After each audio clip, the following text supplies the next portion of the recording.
Hello दोस्तों, स्वागत है आप सभी का एक बार फिर से विनायक मेडिकल चैनल में। तो आज हम बात करेंगे एटिवान टैबलेट के बारे में। इसके अंदर क्या क्या कंटेंट है, कैसे ये काम करती है, किस चीज़ में काम करती है, इसके डोज क्या है, साइड इफ़ेक्ट क्या है, ज़्यादा लेने पर आपको क्या हो सकता है या इसे छोड़ने पर क्या होता है। तो इन सभी चीज़ों के बारे में हम आज जानकारी प्राप्त करेंगे। एटिवान टैबलेट मुख्यतः रूप से एंजाइटी और स्लीप के लिए यूज़ में लाई जाती है। जैसा कि आप ये इस स्ट्रिप में देख सकते हैं, एटिवान 1 mg की ये स्ट्रिप है और पिफजर कंपनी के द्वारा इसको बनाई जाती है। तो आज हम इसके बारे में पूरी डिटेल में जानकारी प्राप्त करेंगे। वीडियो को लास्ट तक देखें और वीडियो अगर पसंद आए तो चैनल को सब्सक्राइब करें, लाइक करें और शेयर करें। तो चलिए शुरू करते हैं। तो लोराज़ेपाम एक तरीके की एंजाइटी रिलीवर मेडिसिन है, यानी कि आपके डर को ख़त्म करने वाली दवाई है। अब ये कौन सी क्लास में आती है? तो ये बेंजोडाइजेपाम क्लास की मेडिसिन है। बेंजोडाइजेपाम क्लास में अल्प्राजोलम, डाइजेपाम, ये सारी मेडिसिन भी इसी क्लास के अंदर आती है। इसका मुख्य उपयोग स्लीप डिसऑर्डर यानी कि इंसोम्निया, नींद नहीं आना, और एंजाइटी, इन दोनों कार्यों में मुख्य रूप से इसका उपयोग लाया जाता है। उसी के साथ हम बात कर लेते हैं कि वन बाय वन कि इसका उपयोग पूरा विस्तृत जानकारी प्राप्त करेंगे। साथ ही साथ कॉन्ट्रा इंडिकेशन के बारे में पता करेंगे, साइड इफ़ेक्ट्स क्या हैं, डोज क्या है, ओवरडोज क्या है या विड्रॉल सिम्टम्स क्या हैं। तो सबसे पहले हम बात कर लेते हैं इसके यूजेस के बारे में।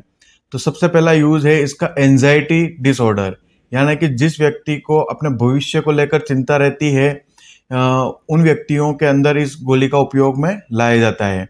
अब एंजाइटी जनरल एंजाइटी हो सकती है, सोशल एंजाइटी हो सकती है, यानी कि वो सोसाइटी में इंटरेक्ट नहीं कर पाता, लोगों से संबंध नहीं बना पाता, उस तरह का डर उसके मन में रहता है। तो उन चीज़ों में ये बहुत ही कारगर साबित होती है। साथ ही साथ दूसरा बात कर लेते हैं हम इंसोम्निया। इंसोम्निया यानी कि नींद नहीं आना।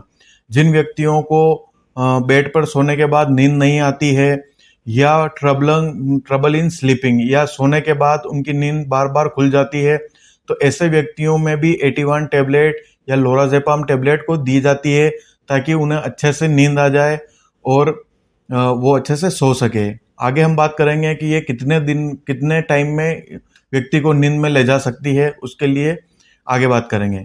नेक्स्ट इसके यूजेस के बारे में हम पता करते हैं। तो वो है एक्टिव सीजर। एक्टिव सीजर का मतलब है जब किसी व्यक्ति को सीजर आते हैं, यानी कि मिर्गी का दौरा आता है, तो उस समय इस मेडिसिन को दिया जाता है। परंतु एक्टिव सीजर के अंदर यानी कि दो तरह के सीजर होते हैं, एक पैसिव और एक्टिव।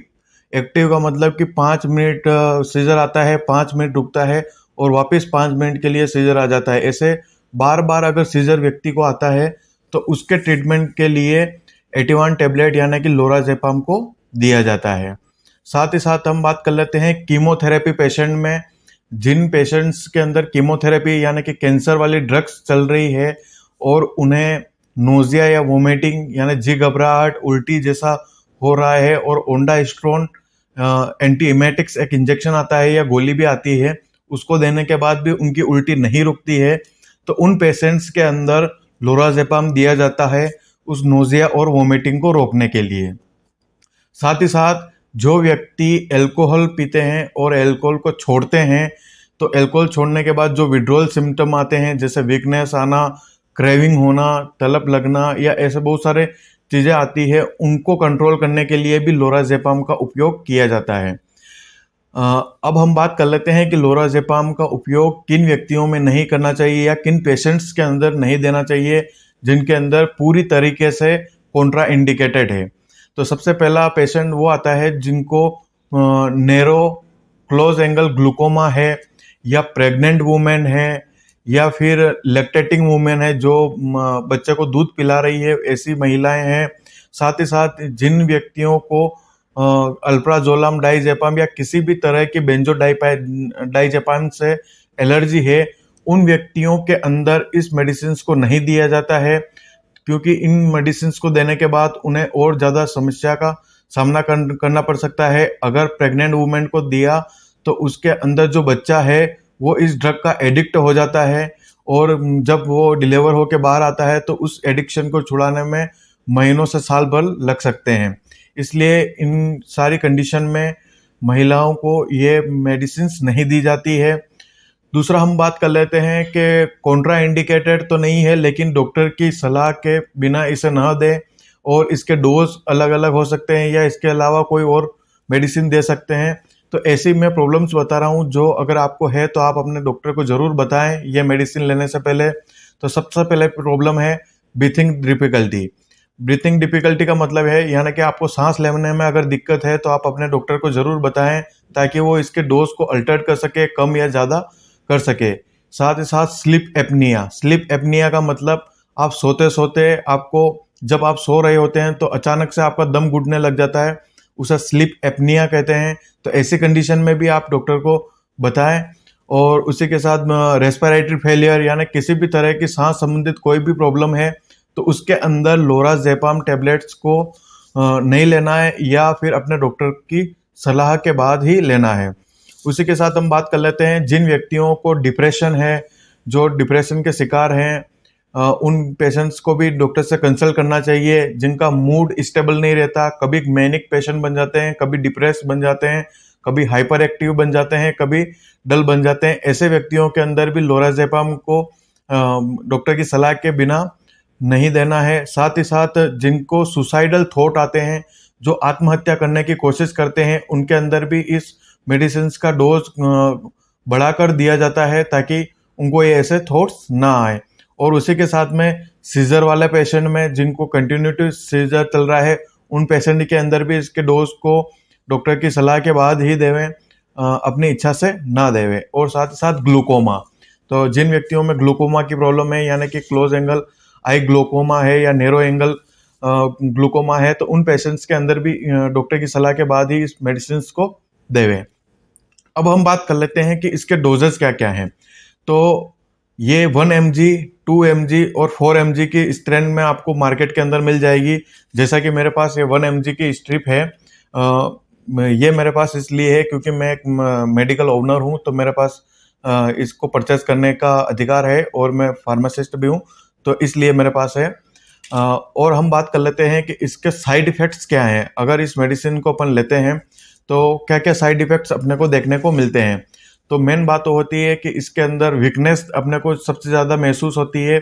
अगर कोई व्यक्ति लोराज़ेपाम या 81 लेता है तो इसको वीकनेस होती है। साथ ही साथ उसको स्लीपीनेस, यानी कि दिन में और रात में उसको बस नींद ही आती रहेगी, उसे स्लीपी रहेगा। साथ ही साथ उसको ब्रीथिंग प्रॉब्लम भी हो सकती है, या वो फेंटिंग यानी चक्कर आकर गिर सकता है। इसलिए ये लोराज़ेपाम टेबलेट बूढ़े व्यक्तियों में या जिनकी एज अबाउ 70 है, उनको नहीं दी जाती है।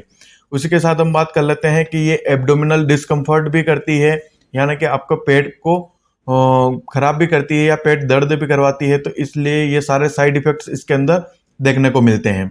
उसी के साथ हम बात कर लेते हैं कि इसके ओवरडोज लेने पर, यानी कि कोई व्यक्ति एक साथ ज़्यादा लोराज़ेपाम खा ले या हैवी डोज ऑफ लोराज़ेपाम ले ले तो क्या हो सकता है। तो उस व्यक्ति की हार्ट रेट बढ़ सकती है, वो व्यक्ति कोमा में जा सकता है, या उसकी डेथ भी हो सकती है। तो इस मेडिसिन को बिना डॉक्टर की सलाह के, बिना डोज को जाने, क्योंकि डोज आपकी बॉडी वेट और एज पर डिपेंड करता है, उस हिसाब से डॉक्टर आपको प्रिस्क्रिप्शन लिखकर देता है। तो अपनी इच्छा से इस मेडिसिन को ना लेवें। उसके बाद हम बात कर लेते हैं कि ये मेडिसिन एडिक्टिव है, यानी कि आप इसको अगर लेना चालू करते हैं तो इसे धीरे धीरे आपको इसकी लत लग सकती है। तो इस लत को छुड़वाने के लिए, इस लत को जब आप मेडिसिन को बंद करते हैं तो आपको कौन कौन से विड्रॉल सिम्टम देखने को मिलते हैं। जब किसी मेडिसिन की लत लग जाती है और अपन उसको छोड़ते हैं तो हमें कुछ सिम्टम्स देखने को मिलते हैं, जैसे कि डिप्रेशन, एंजाइटी। जैसे एंजाइटी में तो ये रिलीव कर रही थी, लेकिन अगर आप ओवर टाइम इसको ज़्यादा लेना शुरू करेंगे और इसका एडिक्शन आ जाएगा, तो जब अपन इसको छोड़ते हैं तो आपको वापस एंजाइटी देखने को मिलती है। उसी के साथ में आपको हेडेक होगा, इंसोम्निया होगा, नींद नहीं आएगी। अगर आप इसको बंद कर देंगे तो आपको नींद निकालने में प्रॉब्लम हो जाएगी। तो ये सारे सिम्टम इसके अंदर देखने को मिलते हैं। तो मैं आपको विड्रॉल सिम्टम कैसे कम किया जा सकता है उसके बारे में बता देता हूँ। आप इस मेडिसिन को जब लेते हैं, जब आप डॉक्टर आप की सलाह के बिना इसको डायरेक्टली बंद ना करें। जब डॉक्टर आपको इसको बंद करने का तरीका बताएगा, जैसे कि आप 2 mg की 81 टेबलेट डेली ले रहे थे, तो डॉक्टर आपको इसको अल्टरनेट डे लेने की बोलेगा, यानी कि एक दिन बंद रखकर एक दिन लेने। फिर धीरे धीरे इस डोज को 1 mg पे लाया जाएगा, फिर 3 से 4 दिन में एक बार लेने के लिए कहेगा। ऐसे करके धीरे धीरे डोज रिडक्शन के साथ या धीरे धीरे इसको घटा करके आपको बंद की जाती है, जिससे आपको विड्रॉल सिम्टम्स नहीं आते हैं। तो ये सारी चीजें हैं 81 टेबलेट यानी कि लोराजेपाम के बारे में। ये मसल रिलैक्सेंट भी है। तो मेरे हिसाब से मैंने पूरी जानकारी आपको दे दी है। इस गोली का उपयोग गलत तरीके के लिए ना करें। किसी को भी किसी भी चीज में मिलाकर खिलाना बिल्कुल ही गलत बात है। आप इसे उस तरीके से यूज ना करें। ये वीडियो सिर्फ आपको इन्फॉर्मेशन देने के लिए बनाया गया है, कृपया इससे अन्यथा ना लें। और अगर आप को ये जानकारी अच्छा लगी हो तो हमारे चैनल को सब्सक्राइब करें, लाइक करें और शेयर करें। धन्यवाद। मिलते हैं आपको किसी और नए टॉपिक के बारे में दोबारा हमारे चैनल पर। धन्यवाद।